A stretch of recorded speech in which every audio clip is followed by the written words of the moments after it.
I would like to speak about a movement I know from inside, which is Hamas. And as I have only 10 minutes, I will focus my point on the legal aspect of Hamas and only the legal aspect. So, as you hear, as you see, as you read everywhere, today is supposed to be a battle between the Israeli state and Hamas. So we speak of Hamas. First of all, Hamas is a movement who emerged in Gaza from the Mujama Islamiyah in December 87. It defined itself as an Islamic resistance movement. It declares that its values are connected to the values of the Muslim religion and that its goal is the liberation of Palestine. From the outset, it defined itself as a Palestinian national liberation movement alongside with other Marxist or secular movements. Hamas intends to liberate Palestine by all means internationally recognized as legitimate within the framework of a national liberation movement opposing a phenomenon of colonization. These means include armed struggle, but this must take place strictly on the territory of the state of Palestine, which emerged from the dismantling of the Ottoman Empire. And Hamas is stuck to that line ever since. Hamas is, in general, opposed to the Oslo agreements, which, in its view, gave the state of Israel the upper hand, nevertheless transformed into a political party in 2005.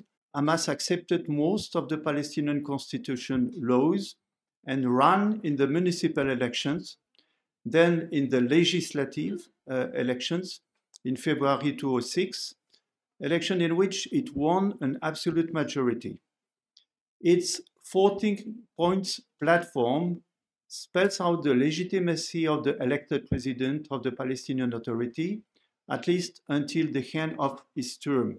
The Hamas movement advocated a Palestinian national unity government in February 2007 and then in June 2014 without success, as you know. He urged the holding of parliamentary elections which were initially accepted by the Palestinian Authority but were eventually postponed indefinitely to May 21.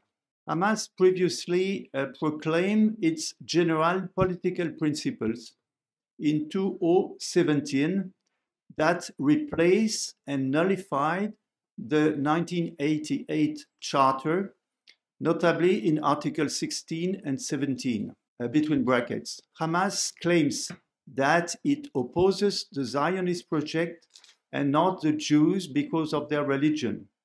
Hamas is not fighting against the Jews because they are Jews, but it is leading the fight against the Zionists who are occupying Palestine. In reality, it is the Zionists who constantly equate Judaism and Jews with their colonial projects. End of the brackets.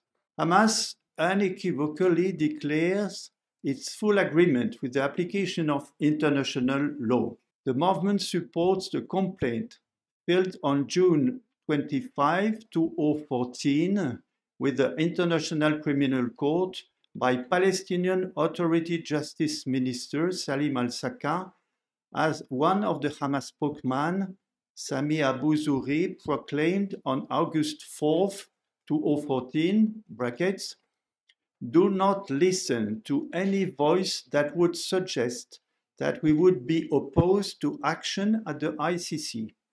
Some claim that Hamas or other resistance fighters could fall victim to such a move, but this is not true. Nothing we do scares us. We are under occupation, and it is our right, according to the law, to resist.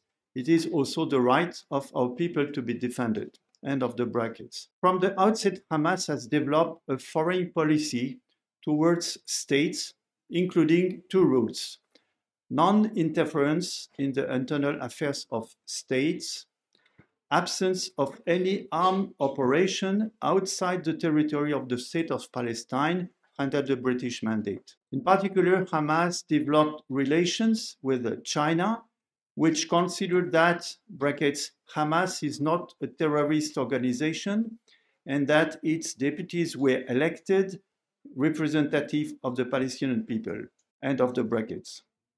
As well as with Russia, which in February and March 2006 declared that Hamas for Russia was not a terrorist organization. Numerous complaints are filed from Gaza Strip with the International Criminal Court.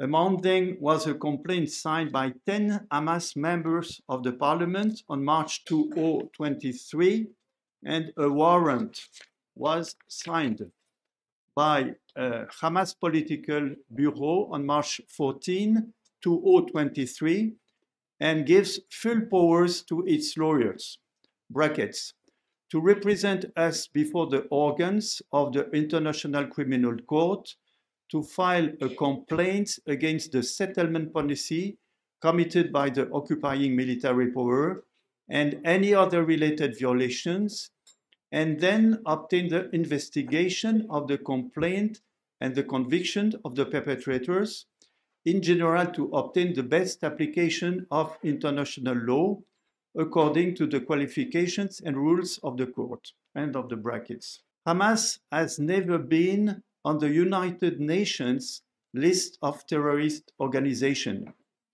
Its military wing was placed on the European list on terrorist organization in 2001, on the political wing in 2003. The Court of Justice of the European Union removed Hamas from the list in 2014, confirmed on appeal in 2019, due to a procedural defect without judgment on the merits.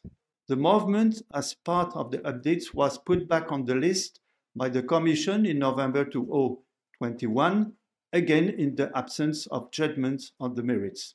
It should be remembered that Hamas has never been charged nor convicted by a European court.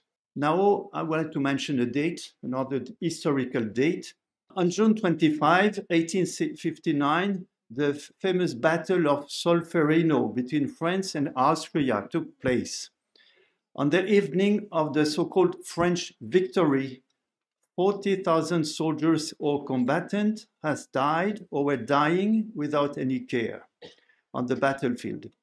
Henri Dunant, a Swiss banker, witnessed the massacre and helped to pick up the wounded. He later established, as you know, the International Red Cross. In January 2024, 150 years later, more than 30,000 Palestinians, the majority of them being women and children, died before your eyes in the Gaza Strips. Tens of thousands of wounded are left on the ground without any treatment. The question asked today is, will international law and its institutions survive or not? Thank you.